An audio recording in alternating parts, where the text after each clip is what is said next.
बहुत रात हो गई थी। नील बाइक से अपने घर जाने के लिए निकला। कुछ दिनों पहले ही उसे यह नई नौकरी लगी थी।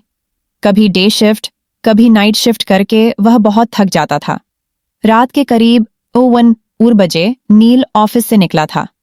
नाइट शिफ्ट से निकले बहुत सारे लोग उसे हाईवे की तरफ जाते हुए दिखे। नील भी शामिल हो गया, लेकिन हाईवे से उनके रास्ते अलग हो गए।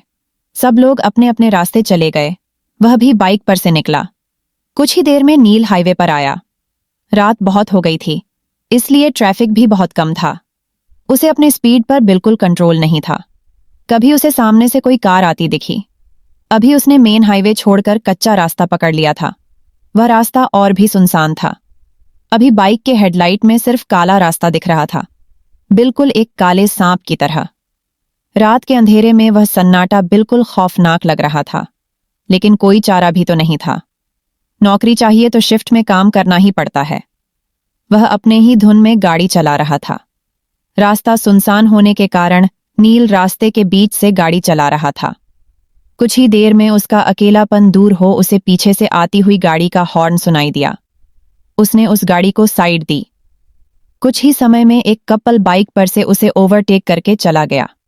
शायद वह पति पत्नी थे, लेकिन एक बात नील के ध्यान में आई कि पीछे बैठी हुई औरत ने साड़ी पहनी थी और उसका पल्लू पीछे वाले पहिए से बिल्कुल नजदीक था। हवा के झोंके से वह कभी भी बाइक के पहिए में अटक सकता था, और अगर वह पल्लू अटक गया तो पता नहीं क्या अनर्थ हो सकता था।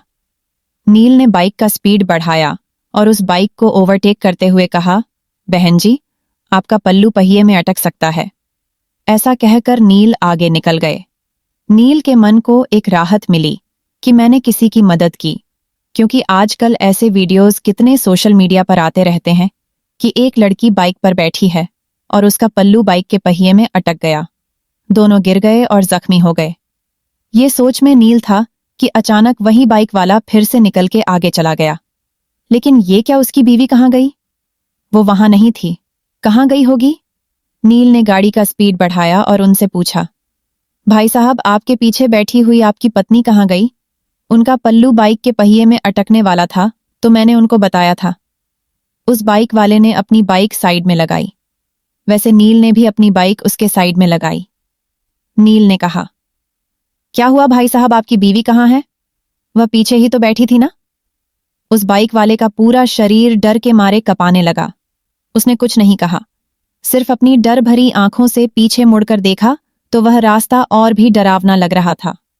नील ने उसे कहा, क्या हुआ, आप इतना डरे हुए क्यों हो? वह नील को देखते ही रह गया और फिर उसने पूछा, मेरे बाइक पर किसे बैठे देखा आपने? मतलब, आप उसे नहीं पहचानते? मैं जॉब से घर जा रहा था अकेले, और मैंने किसी को लिफ्ट भी नहीं दी थी। उसकी बातें सुनकर नील के रोंगटे खड़े हो गए। दोनों ने एक दूसरे को देखा और एक साथ पीछे देखा तो उन्हें रात की गहराई में एक धुंधली सी परछाई दिखी।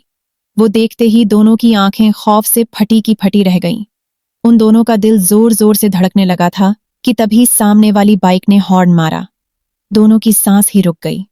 दोनों ने फटाफट बाइक स्टार्ट की और तेज रफ्तार से अपने घर की ओर बढ़ने लगे। नील घर पहुंचा तो रात के 08 बजे थे। वह अपने बिस्तर पर लेटा, लेकिन उसे नींद नहीं आ रही थी। अपने पूरे करियर में उसने यह चीज पहली बार ही देखी थी। रह रहकर उसके मन में एक ही ख्याल आ रहा था, क्या मैंने जो देखा वह सच था? कितनी बार वह वही रास्ते से गुजरा था, लेकिन आज तक उसे ऐसा खौफनाक अनुभव नहीं हुआ था। बाइक पर बैठी वह औरत, उसकी लाल साड़ी कैसे मुमकिन है? लेकिन अनुभव एकदम असली था। उसे तो अब अपने खिड़की के पर्दे भी उस लाल साड़ी वाली औरत के पल्लू जैसे दिख रहे थे। ऐसे लग रहा था कि बार बार कोई उसका नाम पुकार रहा है। उसे तो अब खिड़की की ओर देखने के लिए भी डर लग रहा था। जब भी वह पर्दा हिलता, बस उसे वही सब याद आता। वह उठा और उसने खिड़की बंद कर दी। जैसे ही वह मुड़ा, उस औरत ने नील के ऊपर छलांग लगाई। नील डर के मारे चिल्लाने लगा। देखा तो वो सपना था। नील ने सोचा, मैं कुछ ज्यादा ही सोच रहा हूं, और सो गया। नील उस दिन काम पर भी नहीं गया, लेकिन ऐसा और कितने दिन तक करने वाला था। तीसरे दिन वह काम पर चला गया, लेकिन उसका ध्यान काम में नहीं था। वह बार बार घड़ी देख रहा था। कभी 12:30 बज गए, स्विफ्ट खत्म हो गई थी। वो अपनी बाइक पर बैठा, लेकिन उसके पैर कांपने लगे थे। ये सोच सोच में वो कब हाईवे से निकलकर कच्चे रास्ते पर आया, यह उसे पता ही नहीं चला। अब उसे ज्यादा डर लगने लगा था। नील को सब याद आने लगा और पीछे से एक गाड़ी का हॉर्न सुनाई दिया। नील के रोंगटे खड़े हुए।